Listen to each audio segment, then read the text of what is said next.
Waalaikumsalam warahmatullahi wabarakatuh. Ya. Izinkan ana bertanya, Ustaz, ana pernah dengar dari antum bahwa ketika tahajud Umar dan Uthman membaca Al-Quran bisa sampai khatam beberapa kali dalam salatnya. Namun bukankah Rasulullah SAW melarang kita untuk menghatamkan Al-Quran paling cepat 3 hari? Mohon penjelasan dari Ustaz. Ya. Ada pertanyaan dari ikhwah kita, salah seorang saudara-saudari kita. Saya pernah menyampaikan bahwa di antara sahabat orang saleh ada yang sampai menghatamkan Quran sehari semalam khatam, ada yang sehari 2 kali hatam, ada yang sehari 3 kali hatam, 4 kali hatam.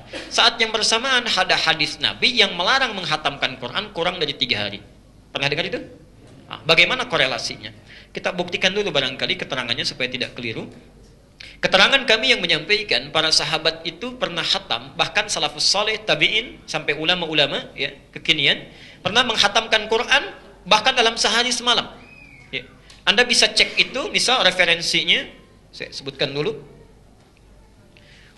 Mau yang tebal berjilid-jilid atau cuma 1 jilid saja? 1 jilid ada terjemahannya itu ya, paling gampang ya.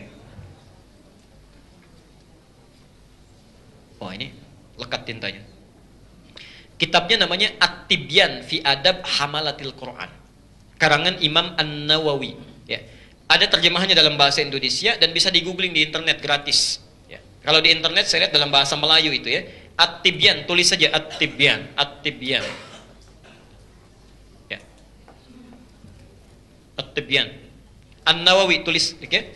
Kalau Anda beli kitabnya yang asli berbahasa Arab, ya, cetakan yang paling bagus saya rekomendasikan yang warnanya kuning, ya. Terbitan Darun Nafais, ya. Ada 187 halaman. Warnanya kuning, terbitan Darun Nafais. Keterangan tadi ada di halaman ke-46, paragraf pertama, baris ke-7 sampai 9. Ya. Itu satu. Kalau Anda mau sedikit lebih tebal, cari kitab namanya Siyar A'lamin Nubala, ya, jilid yang keempat, halaman 51 sampai 53. Ya. Kita lihat misalnya. Faminhum minalladzina yakhtimuna al-Qur'ana bil-laili. Maka di antara para sahabat, tabi'in, ulama saleh, ada yang menghatamkan Quran semalam langsung khatam dalam tahajudnya. Siapa di antaranya? Utsman bin Affan radhiyallahu anhu. Ada Utsman bin Affan. Ya, Utsman itu Bapak seorang pengusaha, orang hebat, sibuknya luar biasa. Ekspor impor, keluar masuk Madinah. Keluar masuk Madinah dalam sibuknya ahli surga dan masih punya rekening di Bank Saudi sampai hari ini. Sampai hari ini satu-satunya sahabat yang masih punya investasi itu Utsman bin Affan.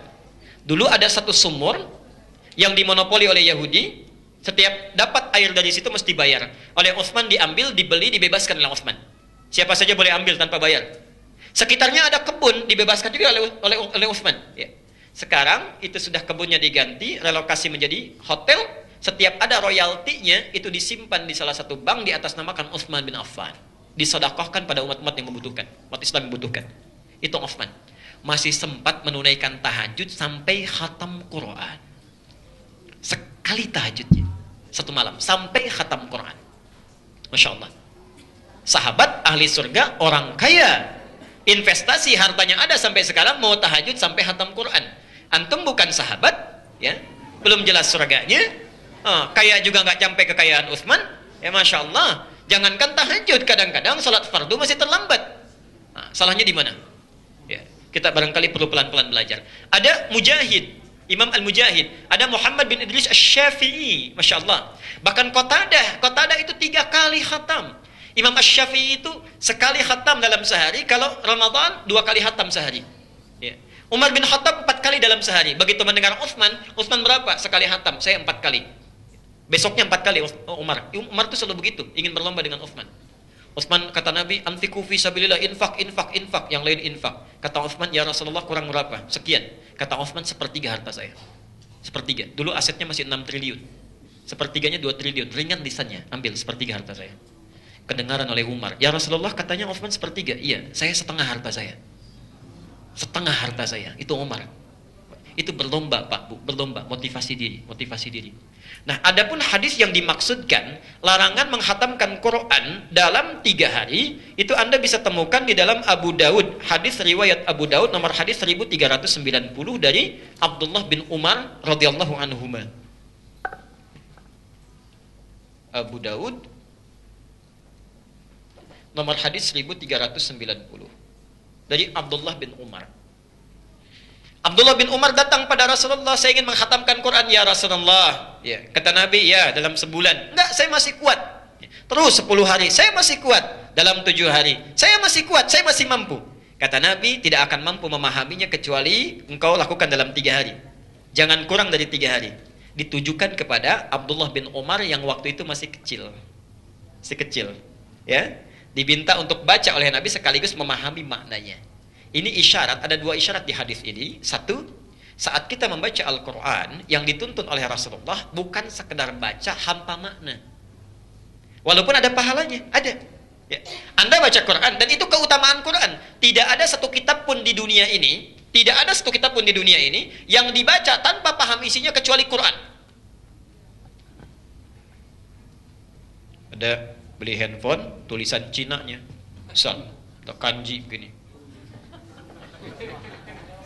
Apa artinya? Ini nggak ada artinya, saya pun nggak tahu, saya tulis aja. Ya, misal ginilah. Dibaca nggak? Kenapa? Nggak ngerti. Dan kalau ada koran Jepang pun di sini nggak akan dibaca karena nggak ngerti. Quran nggak ngerti masih dibaca. Masih dibaca. Kalau bukan mukjizat tidak mungkin itu. Kalau bukan mukjizat tidak mungkin. Ayo kita bandingkan dengan kitab lain. Silahkanlah kitab agama manapun.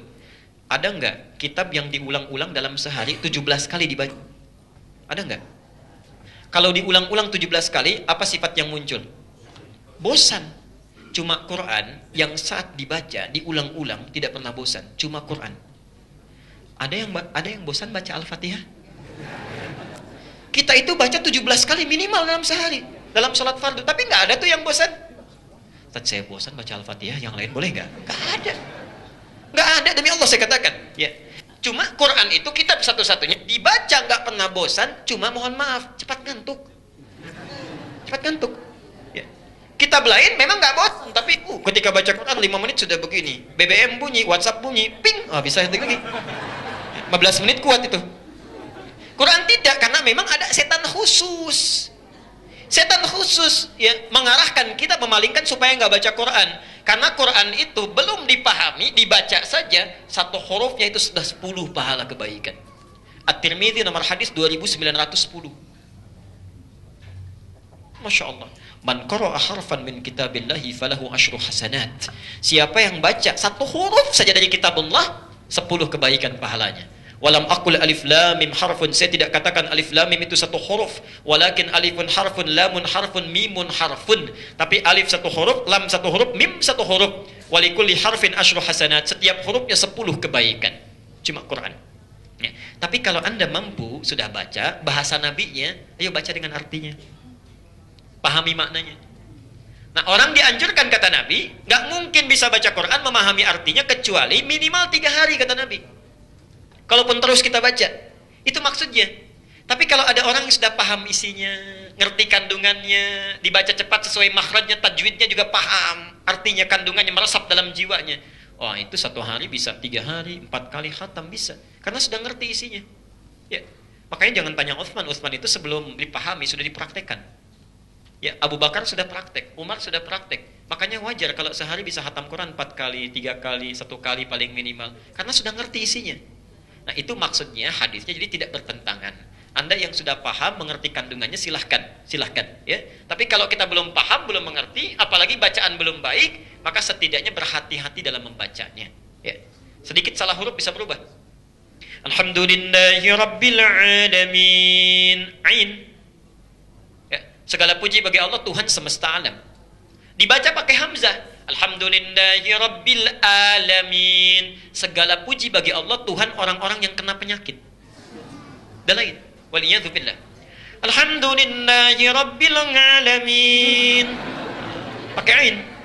Segala puji bagi Allah, Tuhan orang-orang yang enggak jelas. Ya, ngalamin tuh enggak jelas, enggak ada artinya. Ya. Hati. Konon katanya itu Jawa agak susah ya. Ya. Kalau Sunda F susah itu. F dibaca P ya. Orang Sunda nggak bisa bilang F nih, padahal itu fitnah katanya.